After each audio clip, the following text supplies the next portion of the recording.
Hello student, how are you. आप सभी कैसे? आई होप आप सभी बहुत अच्छे होंगे। डियर स्टूडेंट, आप सभी के लिए एक बार फिर मैं केमिस्ट्री क्लास लेके आया हूँ। पिछली क्लास में हमने डिस्कस किया था मात्रा कोष्टिका के पैरामीटर, और इन पैरामीटरों में हमने परिवर्तन किया था, और इन परिवर्तन से हमने 7 प्रकार के क्रिस्टल पढ़े थे और उनकी अक्षीय दूरी, अक्षीय कोण के बारे में पढ़े थे। यदि आपसे पूछा जाता है अक्षीय कोण और अक्षीय दूरी के आधार पर क्रिस्टल कितने प्रकार के होते हैं, तो वो होते हैं 7 प्रकार। क्रिस्टल में उपस्थित जो यूनिट सेल होती है उसके आधार पर कितने क्रिस्टल होते हैं? 14, जो मैंने आपको बताया था। उन्हें बोला जाता है ब्रेवे जाला। क्या बोला जाता है डियर स्टूडेंट? ब्रेवे जाला। आज आप सभी के सामने एक नया टॉपिक में लेकर आया हूं जिसका नाम है ठोसों में निबिड़ संकुलन, जिसको शॉर्ट में बोला जाता है CPS, यानी क्लोज पैक्ड स्ट्रक्चर। ठीक है, यानी ठोसों में निबिड़ संकुलन। अगर अपन बात करें ठोसों में निबिड़ संकुलन से क्या तात्पर्य है, हमने देखा था क्रिस्टलीय ठोसों में जो अवयवी कण थे वो एक निश्चित पैटर्न के साथ जुड़े होते, तो निश्चित पैटर्न के साथ जुड़े होने के कारण इनके मध्य जो रिक्त स्थान जो होता है वो बहुत कम होता है, और इस कम रिक्त स्थान के कारण जो संरचना निर्मित होती है उस संरचना को बोलते हैं निबिड़ संकुलित संरचना। और यह व्यवस्था कहलाती है क्या है आपकी, क्या कहलाती है? ये आपकी निबिड़ संकुलन कहलाती है। इसको समझाने के लिए एक जनरली मैं आपको एक एग्जांपल देता हूं। एक बार क्या होता है, एक लड़की होती है जिसका नाम था करिश्मा। वो क्या करती है, मार्केट से मूंगफली लाती है। क्या लाती है डियर स्टूडेंट? मूंगफली लाती है। मूंगफली जब वो लाती है तो वो अपनी मम्मी से बोलती है कि मम्मी मुझे एक डिब्बा दो, मैं इन मूंगफलियों को डालूंगी। ठीक है, उसकी मम्मी उसको एक डिब्बा दे देती है, तो वो क्या करती है, उन मूंगफलियों को उस डिब्बे में भर देती है। तो वो ये देखती है कि कुछ मूंगफली क्या रहे उसकी रह जाती है, तो फिर वो क्या करती है, कौन? करिश्मा, उस डिब्बे को हिलाती है। हिलाने से क्या होता है कि वो जो मूंगफली होती है जो उसमें भरी होती है वो और नीचे चली जाती है। ठीक है, तो उसमें कुछ रिक्त स्थान क्या हो जाता है, खाली हो जाता है। फिर क्या करती है करिश्मा, बाकी की जो मूंगफली होती है उन मूंगफली को उसमें डाल देती है, और पूरी तरह से वो डिब्बा क्या हो जाता है, पैक हो जाता है। तो आपने ये देखा था कि जैसे करिश्मा ने पहले जब जैसे मूंगफलियों को डाला था, उस डिब्बे में मूंगफली को डाला था तो वो पूरी तरह से भर गया था, लेकिन जैसे उसने उस डिब्बे को हिलाया, उसको अंदर से इस तरह से ठोसा दिया, यानी अंदर से धक्का दिया, उससे क्या हुआ कि उनके अंदर जो रिक्त स्थान है वो क्या हो गया, कम हो गया। किनके? मूंगफली के मध्य रिक्त स्थान कम हो गया, जिससे और मूंगफली उस डिब्बे के अंदर आ गई। यही व्यवस्था ठोसों में होती है, यानी ठोसों में भी अवयवी कण खचाखच भरे होते हैं, जिसके कारण उनमें रिक्त स्थान क्या होता है, बहुत ही कम होता है। आई होप अब आपको आसानी से समझ में आ गया होगा कि ठोसों में निबिड़ संकुलन क्या होता है। ठीक है, तो हम इसकी परिभाषा लिख सकते हैं। क्या लिख सकते हैं कि क्रिस्टलीय ठोसों में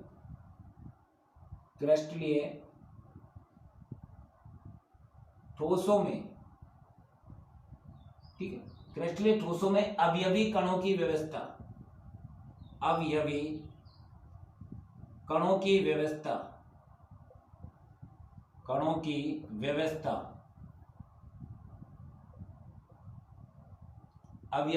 की व्यवस्था एक निश्चित प्रकार से जुड़े होते हैं अवयवी कण, जिसके कारण उनमें जो रिक्त स्थान जो होता है, किनमें? उन अवयवी कणों के मध्य क्या होता है, बहुत कम होता है। क्या होता है डियर स्टूडेंट? बहुत कम होता है। ऐसे निर्मित जो संरचना होती है उस संरचना को बोला जाता है क्या? उस संरचना को बोला जाता है निबिड़ संकुलित संरचना। निबिड़ संकुलित संरचना,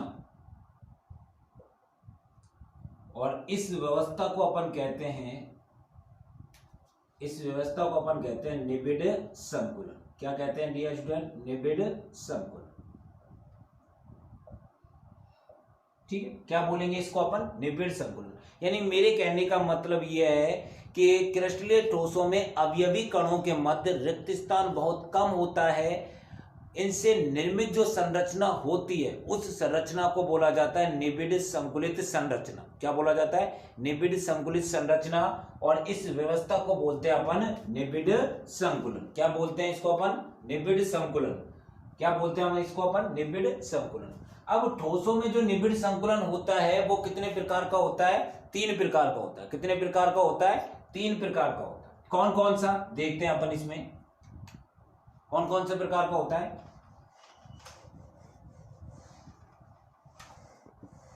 कितने प्रकार का होता है डियर स्टूडेंट? 3 प्रकार का होता है। हाँ जी, 3 प्रकार का होता है। कितने प्रकार का होता है? 3 प्रकार का होता है। पहला आता है इसमें एक विमीय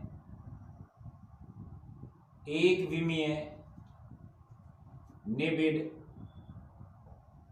संकुलित संरचना।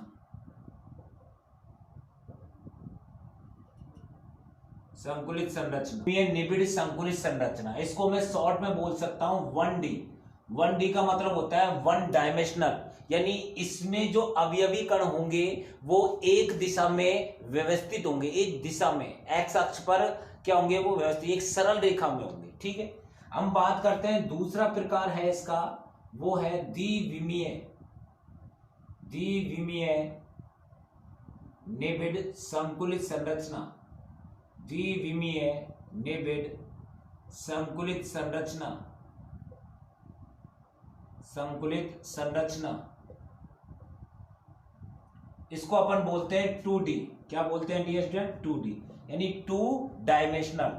ठीक है, इसका मतलब होता है कि इसमें जो अवयवी कण होते हैं वो 2 दिशा में व्यवस्थित होते हैं। अपन बोल सकते हैं एक एक्स अक्ष और एक वाई अक्ष। ठीक है, अपन बात करते हैं इसका तीसरा जो प्रकार होगा वो होगा त्रिविमीय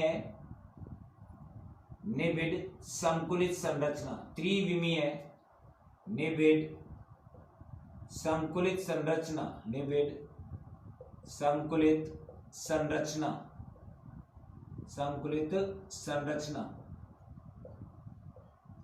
ठीक है, इसको अपन बोलेंगे 3D।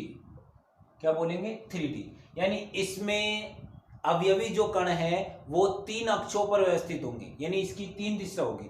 अपन बोल सकते हैं एक्स, वाई और जेड। ठीक है, तो ये 3 प्रकार है ठोसों में जो निबिड संकुलन है, वो 3 प्रकार से अपन इनको पढ़ेंगे। पहला पढ़ेंगे एक विमीय निबिड संकुलित संरचना, जिसको अपन शॉर्ट में बोलते हैं 1D। द्विविमीय निबिड संकुलित संरचना, जिसको अपन शॉर्ट में बोलते हैं 2D। और त्रिविमीय निबिड संकुलित संरचना, जिसको अपन बोलते हैं 3D, यानी इसका मतलब हो गया 3 डायमेंशनल। ठीक है, तो अपन पहला पढ़ते हैं एक विमीय निबिड संकुलित संरचना।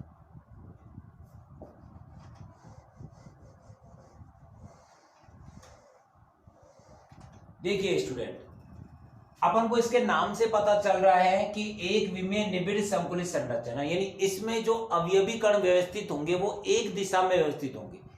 ठीक है, जैसे कि फॉर एग्जांपल के लिए मैंने यहां पर एक सरल रेखा बनाई और इस सरल रेखा को बनाने के बाद मैंने यहां पर 6 गोले बनाए, और वो भी एक दूसरे को स्पर्श करते हुए।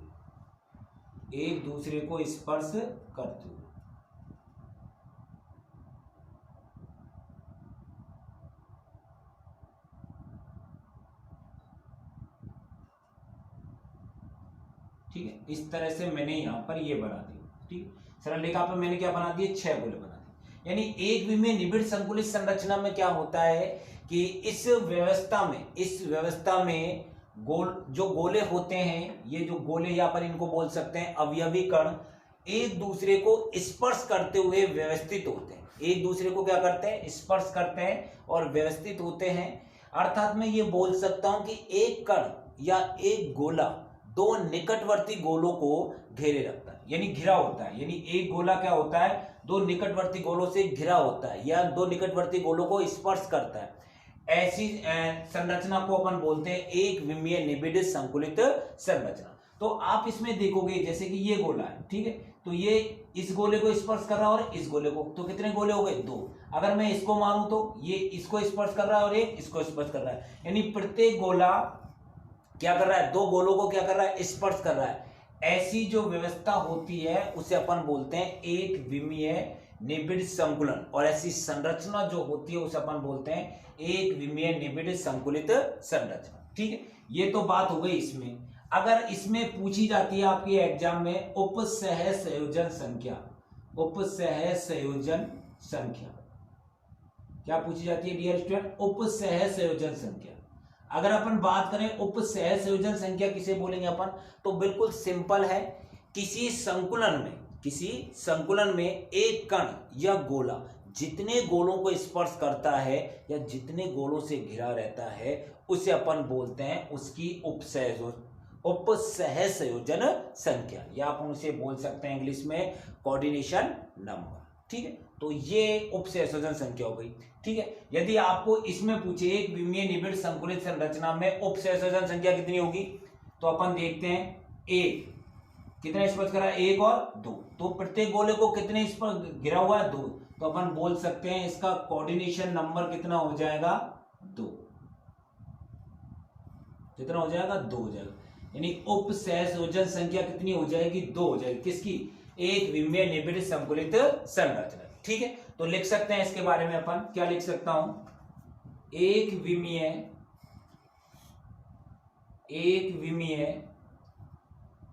निबिड़ संकुलित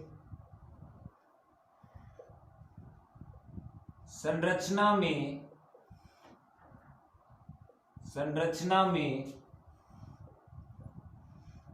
गोले एक दूसरे को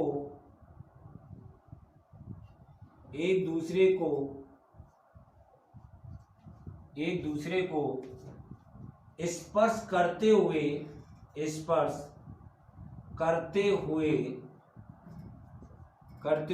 एक पंक्ति में व्यवस्थित होते हैं, एक पंक्ति में व्यवस्थित होते हैं, एक पंक्ति में व्यवस्थित होते हैं, एक पंक्ति में क्या होते हैं, व्यवस्थित होते हैं। ठीक है, अर्थात मैं ये बोल सकता हूं, अर्थात प्रत्येक कण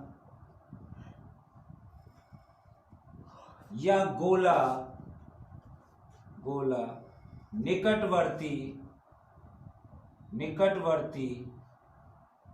निकटवर्ती दो गोले या कणों को स्पर्श करता है,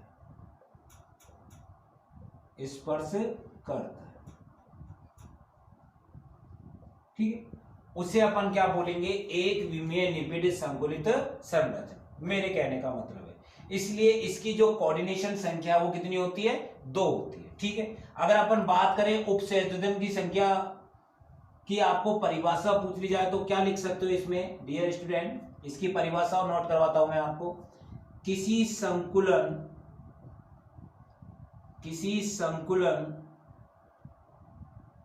में प्रत्येक कण या गोला जितने गोलों को स्पर्श करता है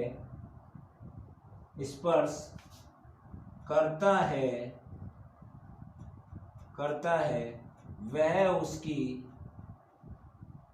उसकी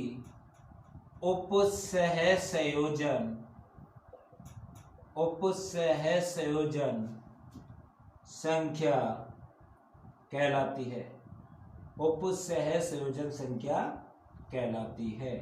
तो कई बार एक नंबर के रूप में ये परिभाषा पूछ ली जाती है। उपसहसंयोजन संख्या किसे बोलेंगे, किसी संकुलन में प्रत्येक कण या गोला जितने गोलों को स्पर्श करता है वो उसकी क्या कहलाती है, उपसहसंयोजन संख्या। तो यहां पर हमने ये देखा था कि ये जो गोला है ये इसको और इसको स्पर्श कर रहा है। ठीक है, अगर इसको माने तो ये गोला इसको और इसको स्पर्श कर रहा है, यानी प्रत्येक गोला दो गोलों को क्या कर रहा है, स्पर्श कर रहा है, इसलिए इसकी उपसंयोजन संख्या कितनी होती है, दो होती है। ठीक है, तो ये हो गया हमारा पहला प्रकार, एक विमीय निबिड़ संकुलित संरचना। ठीक है, अब अपन नेक्स्ट पढ़ते हैं, इसमें दूसरा है इसमें द्विविमीय निबिड़ संकुलित संरचना।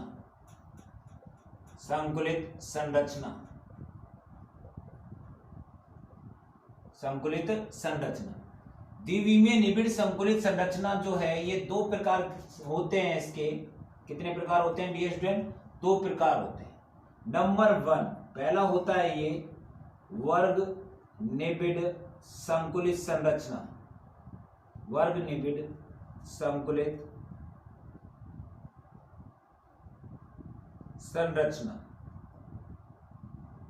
क्या होता है डियर स्टूडेंट? पहला वर्ग निबिड़ संकुलित संरचना, वर्ग निबिड़ संकुलित संरचना, इसको शॉर्ट में बोलते हैं अपन SCP। ठीक है, इसका मतलब हो गया स्क्वायर क्लोज पैकिंग। ठीक है, तो शॉर्ट नाम भी आपको याद रखना है। दूसरा है इसमें षष्ठकोणीय निबिड़ संकुलित संरचना, निबिड़ संकुलित संरचना।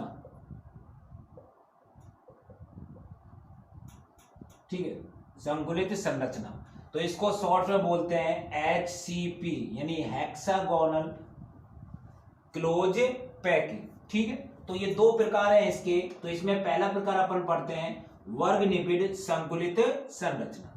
ठीक है, तो इसको समझने के लिए सबसे पहले मैं एक छोटा सा डायग्राम बना रहा हूं। देखिए इधर इस तरह से आपको गोले बनाने हैं 6। कितने हो गए? 1 2 3 4 5 6। अब आपको क्या करना है, ठीक इनके नीचे बिल्कुल आपको क्या बनाने, 6 गोले और बनाने इस तरह से, 2 3 4 5 और ये 6 इस तरह से, यानी बिल्कुल उनके नीचे। इसी प्रकार और नीचे इसमें गोले 1 2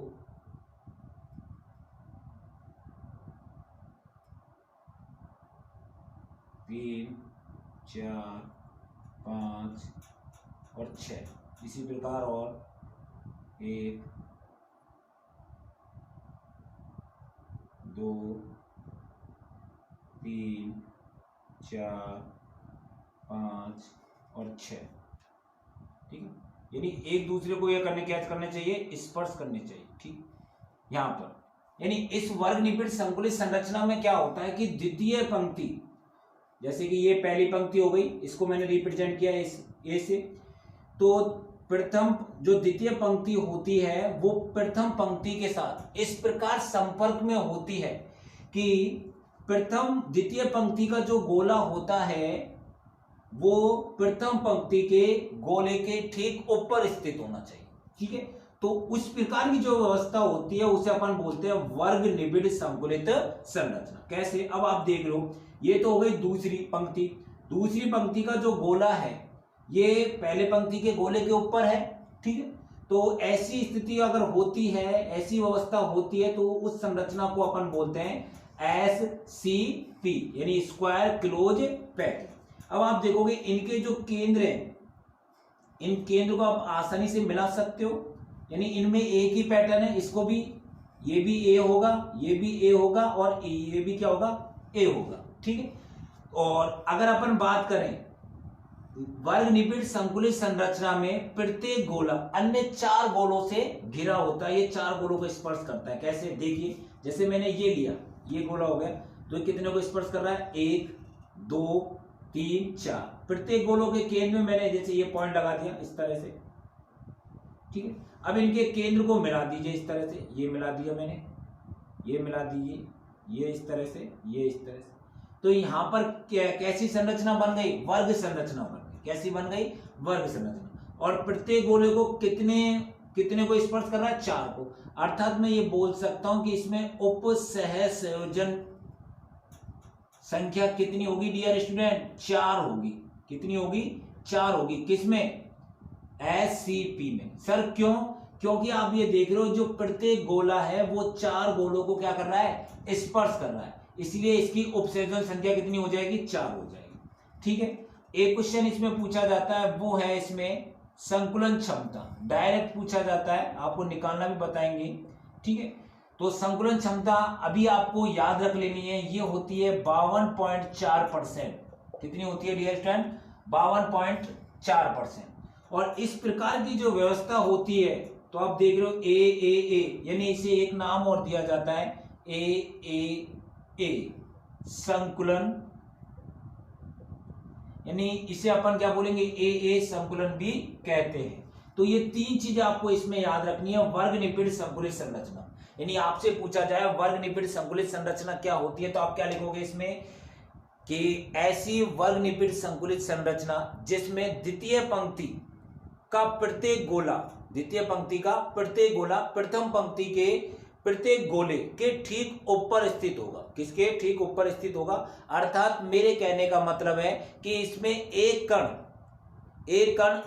के चारों ओर निकटवर्ती 4 कणों से क्या होगा? वो घिरा होगा। निकटवर्ती 4 कणों से वो घिरा होगा, यानी उसकी चारों ओर क्या होगी? उसकी उपसर्जन संख्या कितनी होगी? 4 होगी। कितनी होगी डियर स्टूडेंट? 4 होगी। ठीक है, तो ये हो गया आपका वर्ग निबिड़ संकुलित संरचना। ठीक है, तो इसके बारे में अपन लिख लेते हैं। वर्ग निबिड़ संकुलित संरचना में कुछ कर दी। वर्ग निबिड़ संकुलित संरचना में देखते हैं, इसमें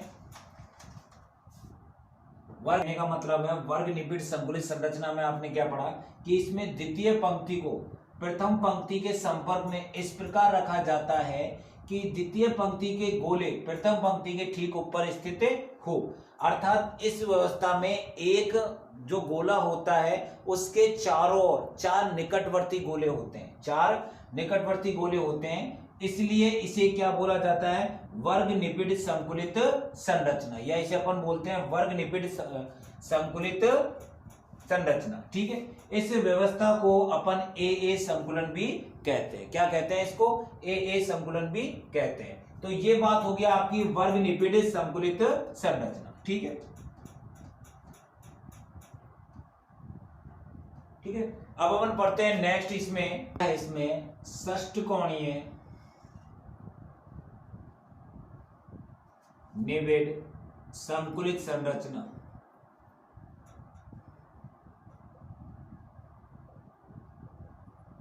ठीक है, तो इसको समझने के लिए सबसे पहले डायग्राम मैं आपको बनाता हूं इस तरह से, यानी इसमें वही 6 गोले बनाने हैं आपको एक दूसरे को स्पर्श करते हुए।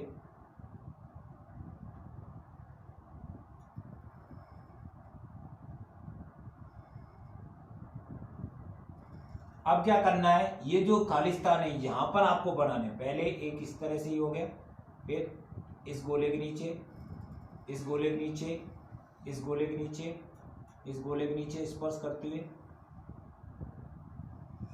इस गोले के नीचे और इस गोले के नीचे। ठीक इसी प्रकार ऐसे इसमें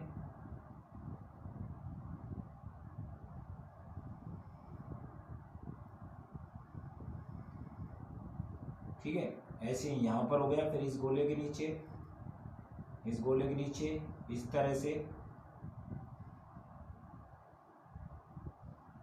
ठीक है, तो आप इसमें क्या देखोगे? यहां पर जो पैटर्न है, जैसे कि ये हो गया ए, इसको मान लिया मैंने बी, इसको ए और इसको मान लिया मैंने बी।